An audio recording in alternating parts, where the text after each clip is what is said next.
নমস্কার বন্ধুরা, সর্বাণী রান্নাঘরে আপনাদের সবাইকে স্বাগত। বন্ধুরা, আপনারা তো তালের বড়া খেয়েছেন, কখনো কি পাকা আমের তৈরি বড়া খেয়েছেন? আজকে আমি পাকা আমের তৈরি বড়া রেসিপিটা আপনাদের সঙ্গে শেয়ার করব। তো চলুন বন্ধুরা দেখে নিই। এর জন্য আমি নিয়েছি একটা পাকা আম, 100 গ্রাম সুজি, 150 গ্রাম ময়দা, 100 গ্রাম চিনি, আর নিয়েছি কিছুটা নারকেল কোড়া।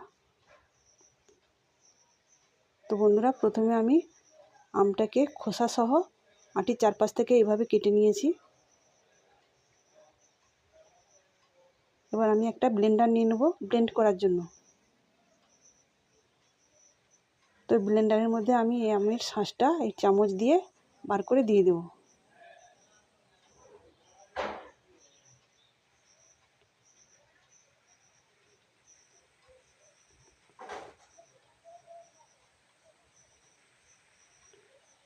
তো বন্ধুরা, একই রকমভাবে আমি সমস্ত আমের শাঁসটা এইভাবে ব্লেন্ডারে দিয়ে দিয়েছি।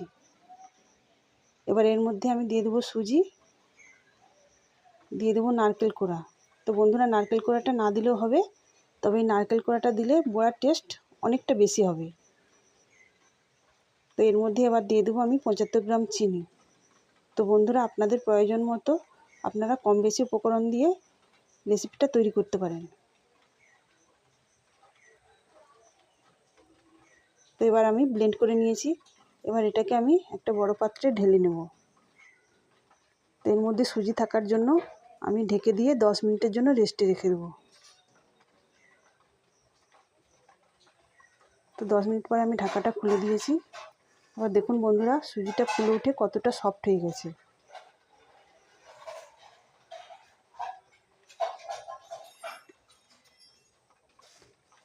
এর মধ্যে আমি কিন্তু একটুকু জল ব্যবহার করিনি।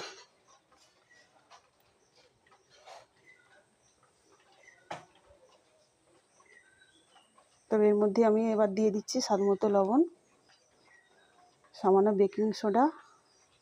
এবার আমি অল্প অল্প করে ময়দা দিয়ে একটা ব্যাটার তৈরি করব। ব্যাটারটা আমি পাতলা করব না, একটু ঘন করেই তৈরি করব।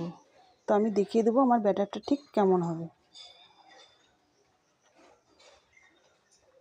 তো ব্যাটারটা আমার এখনও ঠিকঠাকভাবে তৈরি হয়নি, আরও একটু ময়দা আমি এর সঙ্গে মিশিয়ে দেবো।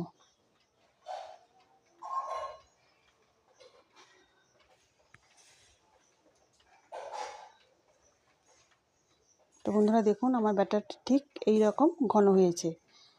এবার আমি বড়াগুলো ভেজে নেওয়ার জন্য গ্যাসেতে একটি কড়াই বসিয়ে দেবো।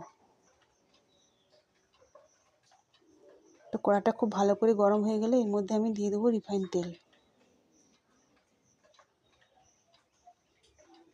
তেলটাকেও আমি খুব ভালো করে গরম করে নিয়েছি। এবার এর মধ্যে আমি অল্প অল্প করে দিয়ে বড়াগুলো ভেজে নেব। তো বন্ধুরা, যতগুলো সম্ভব আমি এই তেলের মধ্যে বড়াগুলো দিয়ে দেবো।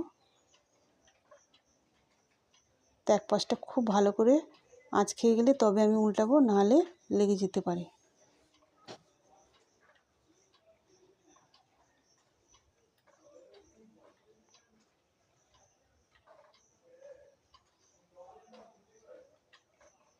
তো অন্য পাশটা ভাজার জন্য আমি উল্টে দিয়েছি।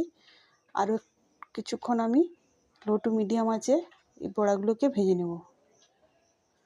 তো বন্ধুরা, মিনিট তিনেক ভাজার পর দেখুন আমার বড়াগুলো কতটা ফুলে উঠেছে আর একটা সুন্দর কালারও চলে এসেছে। এবার এগুলোকে আমি তুলে নেব। তো বন্ধুরা, বাচ্চারা যদি এই বড়া একবার খায় তো বারবার তৈরি করার জন্য আবদার করবে।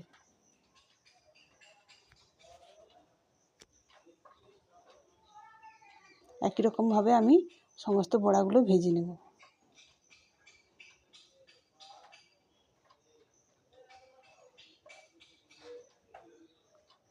তো বন্ধুরা, এই বড়াগুলো এতটাই টেস্টি হবে যে একবার খাবে কিন্তু বারবার খেতে চাইবে।